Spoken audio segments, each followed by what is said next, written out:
আমরা এখন ভারতবাসীরা লক্ষ্য করতে পারছি, কিন্তু এই স্বাধীনতার রক্ত ঝরানো পরিশ্রম ছিল বহুত, যেটা আমরা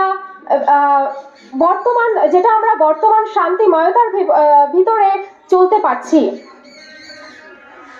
এই 26শে জানুয়ারি প্রজাতন্ত্র দিবসে যে সংবিধান পরিচালিত করা হয়েছিল বা কার্যকরী করা হয়েছিল, সেই সংবিধানের ইংরাজি সংস্করণের শব্দ সংখ্যা ছিল 1,17,369টি এবং এই সংবিধানের 448টি ধারা, 24টি অংশ, 13টি তফসিল এবং 113টি সংশোধনী রচনা করা হয়েছিল।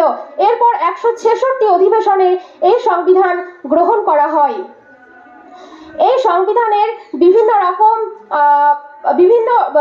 বহু দেশ থেকে বিভিন্ন রকম শ্রেষ্ঠ নিয়মাবলী এই সংবিধানের মধ্যে জোড়া হয়।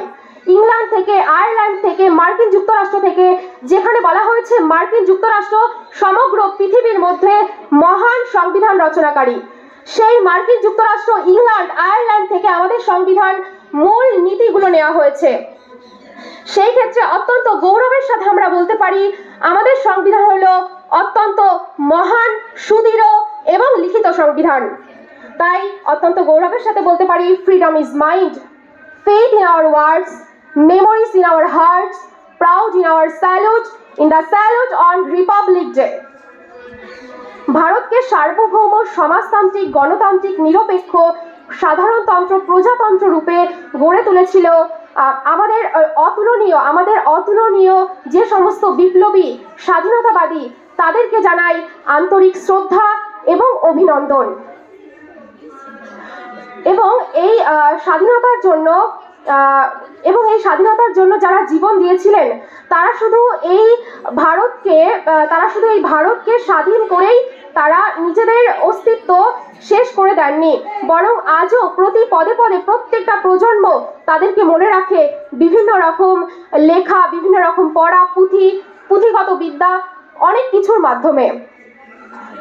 শুধুমাত্র এই স্বাধীনতা কোনো একটা প্রজন্ম বা কোনো একটা বয়সিক মানুষের মধ্যে স্থগিত হয়ে যায়নি। এই স্বাধীনতা রয়েছে বৃদ্ধ থেকে অর্থাৎ আবার বৃদ্ধ বনিতা সকলের মধ্যে। তাই এই স্বাধীনতার মেন হচ্ছে সংবিধান। আমাদের ভারতের সংবিধান কেন এত উন্নত, আমাদের ভারতের সংবিধান কেন এত সমস্ত পৃথিবীর মধ্যে উন্নত? কারণ হচ্ছে আমাদের ভারতের সংবিধান হলো প্রজাতান্ত্রিক। প্রজাতান্ত্রিক কথার অর্থ কি? প্রজা হলো জনগণ বা লোকজন, এবং তন্ত্র মানে নিয়ম কানুন বা ব্যবস্থা। যেখানে প্রজাতন্ত্র কথাটির অর্থ হচ্ছে জনগণ নিজেরাই নিজেদের সংবিধানের নিয়ম কানুন ঠিক করে থাকেন। এজন্য আমাদের ভারতের সংবিধান প্রজাতন্ত্র, সাধারণতন্ত্র রূপে ঘোষণা করা হয়েছে। সুতরাং সর্বশেষে বলতে চাই, 1950 সালে 26শে জানুয়ারি এই প্রজাতন্ত্র দিবসে আমরা ভারতকে একটি সার্বভৌম, সমাজতান্ত্রিক, ধর্মনিরপেক্ষ, সাধারণতন্ত্র বা প্রজাতন্ত্র রূপে গড়ে তোলার শপথ করি।